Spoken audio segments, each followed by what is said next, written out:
Hello, welcome to Furious Driving, and you join me today at the wheel of one of the unfairly criticised worst cars in the world. Is it really that bad? It's the Austin Allegro. Let's find out. And if you like reviews of interesting, unusual and different cars, then please do hit that subscribe button down below. Now on with the review.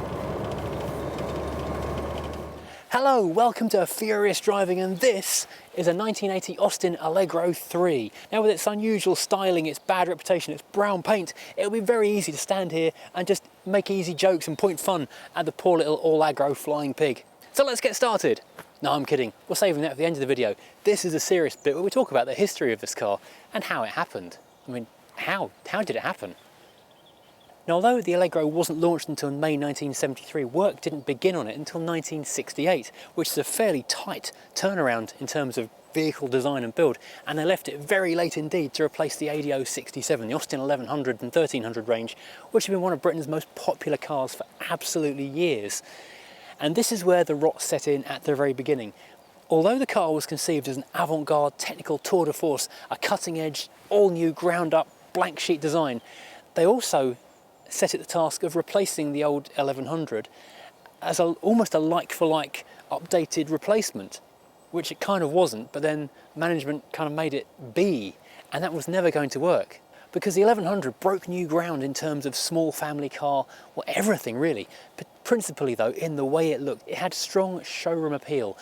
People could forgive pretty much anything else because it looked, well, really, really good. It looked sharp and clean and crisp. And by the time this car came out in the early 70s, the competitors had caught up. So things like the Golf, the Alfa Sub, the Renault 5, the Citroën GS, their small family cars also looked sharp and smooth and modern and crisp and exciting. And Harris Mann's initial sketches and designs for the new Allegro, they did as well. They were sharp and wedgy. They looked like something from a Jerry Anderson TV show that the hero was going to drive on his way to fly a Thunderbird. It was a small, edgy, compact Austin princess, basically, and it worked so well. Unfortunately, management got involved with cost-cutting, and production engineers, with their cost-cut limits, trying to make the thing into a production-ready car, also got involved, and it really corrupted the design. And that is actually Harris Mann's own words. It corrupted it. The main problem, as always with British Leyland, was money. It was only a few short years after the BMC Leyland merger had created this massive company, and Austin Morris were now under one division, and they had to do two cars to do the same thing. George Turnbull, the managing director of Austin Morris division, had decided that the Maxi was going to be the only one to get a hatchback. The Marina was going to be the more traditional standard car that was going to go off and fight the Fords, and the Allegro was going to be the technical tour de force. Austin were going to be the exciting, cutting-edge new brand, and so they wanted everything thrown at this car. However, the first thing they threw at it was the heater out of the Marina. I'm going to quote you something here. Let me get my notebook. Now, quoting Harris Mann from an interview in 2002, when he said, "The Marina heater developed at an astronomical cost, which was very deep, that had to go in. Then we had to put in the E-Series engine," that's from the Maxi, "which was more suitable for a Leyland truck." So he wasn't impressed with the things that were suddenly being forced into his low, sleek design. Suddenly the bulkhead came up and the bonnet came up, and the design changed. Then the production engineers got involved with the panel work. They had decided they'd been looking at a mini concept called the barrel concept, which is a redeveloped mini with slightly curved out sides, and they found to have more strength in the panels if they gave it a curve. So they did, more curve than Harris Mann had intended. And there's always a little bit of spring back when you press metal.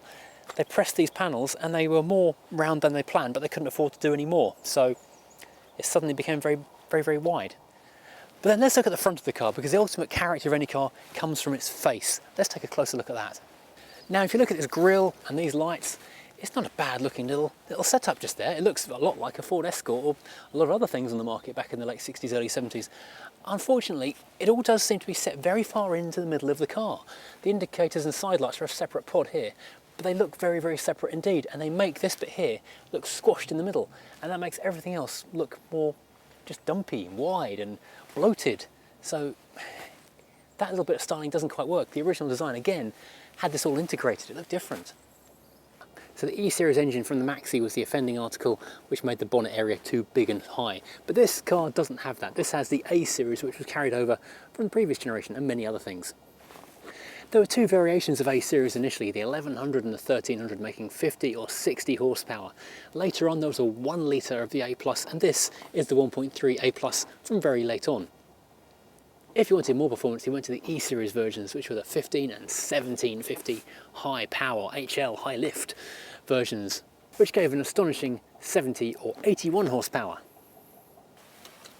I'll give you the full interior tour in a second, but first of all, take a look at this. The quartic steering wheel, the thing of legend. Not really a wheel, 4 straight lines and 4 curves joined together. But this is what this car is defined by. This is the one thing everyone says, well, it's about 3 things everyone says about these cars, but this is significantly one of them. However, this is wrong for this car. They were only fitted for the first year or two because the public backlash was so intense. However, the owner of this car bought the wheel before he bought the car and always knew he wanted to fit one to one. So this is why it has it here. And I'm so glad he did, because it really does change the experience of driving the car. And I've actually found I quite like it already. Now, incredibly, this quartic wheel wasn't designed for the Allegro. It was designed for something far, far cooler. The Rover P8, a 1966 concept which was intended to be the car replacing and above the P6 at some point in the 70s. That had the quartic wheel, designed by David Bach, the guy who came up with the original Range Rover, the P6, the P5, the SD1. He was a really good designer. This was his idea, and the idea is that you can put a larger wheel in a smaller space and still see the instruments clearly. However, it was decided that was just a bit too far for the P8, and it was shoved into a back burner. But George Turnbull, again, he thought this would be perfect for this new cutting edge, going against the grain car, the Allegro, and so he insisted it be fitted here. Right, so by the time we reached the Series 3, the interior had been updated a fair amount to deal with criticism of the earlier versions, basically, and it's actually quite a pleasant place to be. You sit quite low in the seat and you've got good headroom, very good headroom in fact. Over on the doors, there's not a lot to talk about because it is a car of the 70s ultimately. So you've got your plastic window winder, which feels, well, very plastic actually, plastic door pull, which also feels very, very plasticky, and you have a little armrest. And lots of vinyl and a little bit of chrome trim and some pressed in stitching detail to make it look fun and exciting. That is the extent. If you need to move your mirror, you wind the window down and you give it a twiddle. That's that.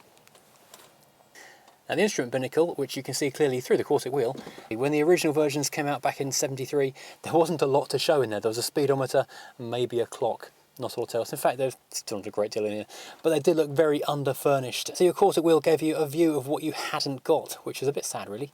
But here we've got a nice clear speedometer, a nice clear clock. I know it's now 11:15. I've been doing this for over an hour now. Fuel gauge, temperature gauge, and a few warning lights. That's basically your lot. Let's put those lights on so you can see what we're talking about. Ventilation is not too bad for a car of the 70s. We've got an adjustable vent left and right. We've got blowers up onto the windscreen, which actually work quite well. And we've got a little ashtray here on the T-shelf. The T-shelf is quite small, but it is contained, so spillages are not an issue. You do need fairly small 1970s style picnic cups, like a thermos cap really is ideal for this situation.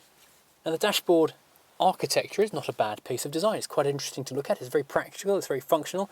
The radio's in a good place. You've got easy to use controls for things like your ventilation, although the 12-volt socket / fag lighter is actually more prominent than the hazard lights and your rear screen heater, so maybe things could have been laid out a little more better because this is the 1970s.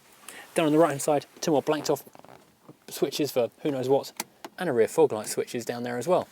Heading back to the steering wheel, we have got Austin spelt out across the middle of the quartic. That's not a horn, but it does feel like it should be. Horn is here. Poppy. That is of course also your indicators and your main beam, and on the right hand side, your wipers and your washer. For the radio, you have 1 speaker, and it lives here in the middle of the dashboard, so quadraphonic sound it ain't. And in the left hand side, we've got a fairly decent sized glove box. Space for your feet is fairly tidy, and headroom, as I said, is absolutely excellent. In terms of equipment on this car, we've got a vinyl headlining and an interior light. Oh yeah, and sun visors, because luxury. Now these cushions that has been chucked in the back are peak Austin Allegro. Let's climb in and have a sit what it's like in the back.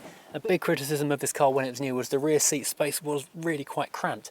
So over the next 2 generations of the Austin Allegro 2 and 3, they did do things to make the front seat smaller and try and squeeze a bit more space out of the interior room they actually had. And with a bit of clever packaging, they made it a bit more usable. And now I've got pretty decent space for my feet. I've got decent knee room, and like in the front, I have got okay headroom, although my head is almost touching the ceiling at this point.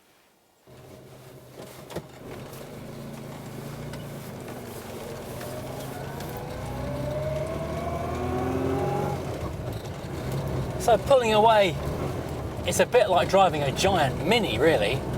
We've still got a Hydra suspension. It's Hydra gas rather than Hydroelastic now, which means it's got nitrogen in there instead of quite so much rubber. The 4-speed gearbox is down in the sump like it always was on the A series is. Series, is that the word?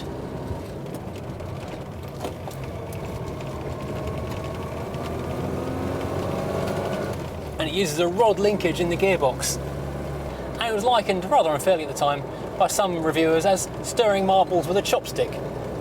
It's not that bad, but the owner does report that going over speed bumps it will sometimes jump out a second, which isn't good.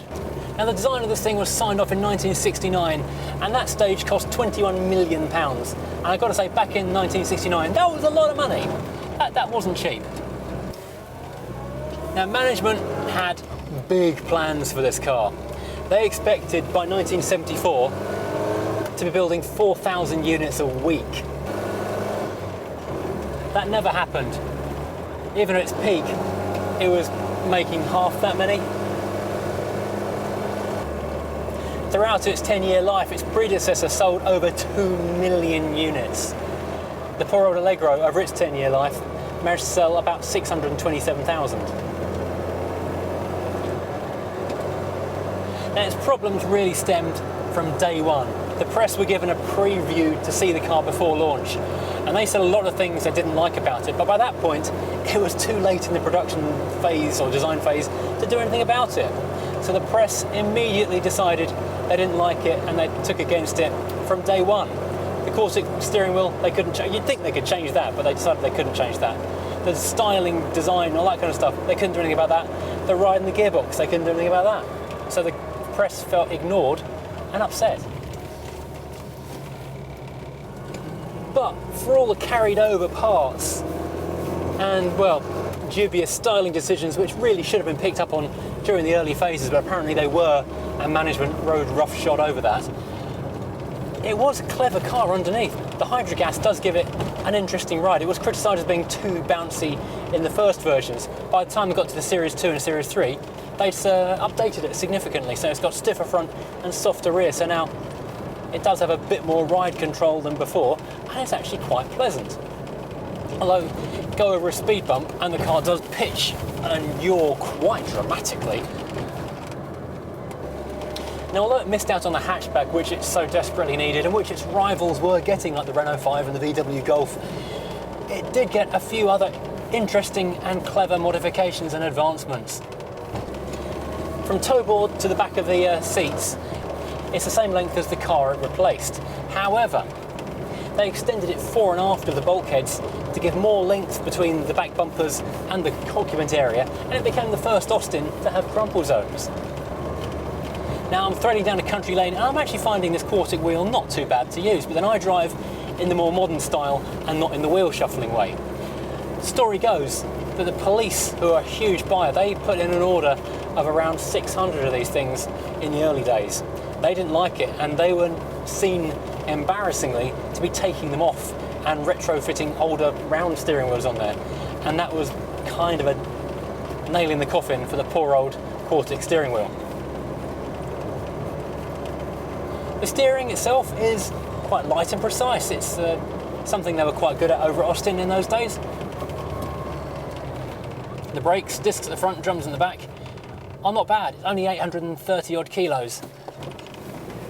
So, it doesn't have a whole lot of lumber to bring to a halt, and that works quite well.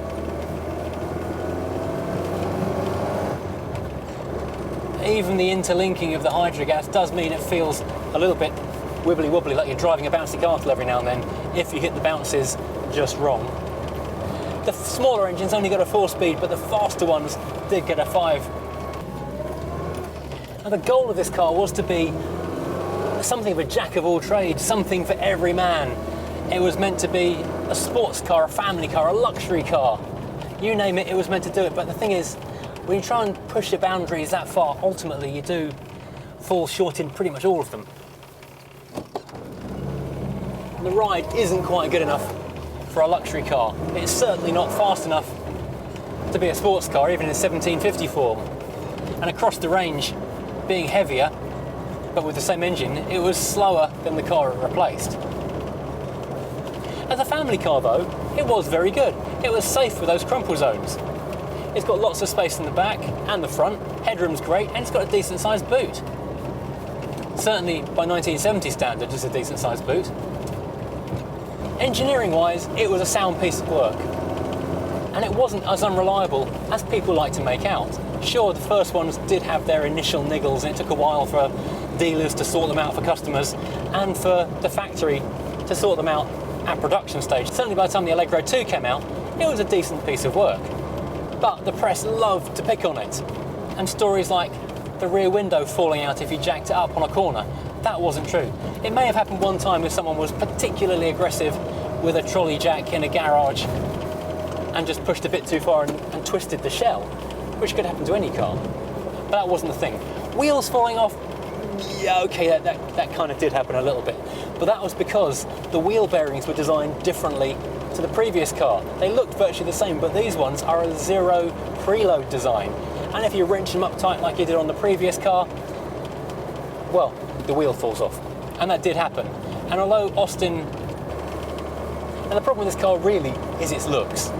The fact it's squat and dumpy and doesn't have that pretty face at the front does mean it's easy to kick it. It's not a bad car underneath, but it doesn't look like it's going to be a good car.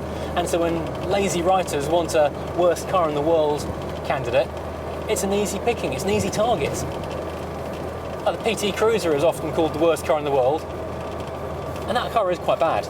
But this isn't that bad underneath, and certainly by the standards of the day, it was a good car. It just wasn't as good as it could have been. Whereas its rivals were progressing, they were moving into the next decade, they're all getting hatchbacks, they're getting more space, they were, well, looking sharp and fun and new and exciting. This wasn't. It lacked what they call curb appeal, showroom appeal. So, some people have unfairly said that this is the reason that BL failed. This is the car behind the fall of the British motoring industry. It's really not. It's more a symptom of the fail of the British motor industry. It's what you get when you have a complacent but broke industry who are not really trying as hard as they could, with managers who think they know better than the engineers. Now, a stalwart element of the British motoring empire had been foreign-built versions of British cars, the CKD or complete knockdown kits they sent to the empire. And this did still happen, notably in New Zealand it was an okay seller. Even there, where Austin's had been the linchpin of British car CKD production, it was ultimately replaced by the incoming Hondas. And then the other thing which had been going on for many years had been the Italian connection, the Innocenti versions of things like the Mini, which were great cars. They took the standard British design, added a bit of Italian flair, added a few more features, and you got something very cool indeed. And they did it with this as well, the Innocenti Regent they called it. They gave it as much Italian polish as they possibly could. However, the Italians who, let's face it, do love a cool car, they just couldn't quite stomach it, and it only stayed in production for 18 months between 1974 and 75. And the thing is though, if you can get past the unusual looks, it's not a bad car. Certainly by the standards of the day, it drives well. It's an entertaining thing, the steering is nice and precise. This car's got an A+ in it, which is a better development, making 63 horsepower. It's a fairly smooth unit, it's quite fun to drive, I don't mind it at all.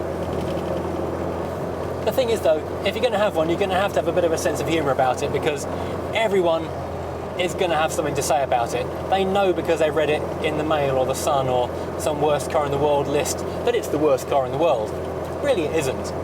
The thinking was in upper management that they wanted to go against the grain, they wanted to be avant-garde and they wanted to be just different, because their feeling was that if you build a car that's fashionable, then it's going to go out of fashion. So they're going to build a car that goes against fashion, marches to the beat of its own drum.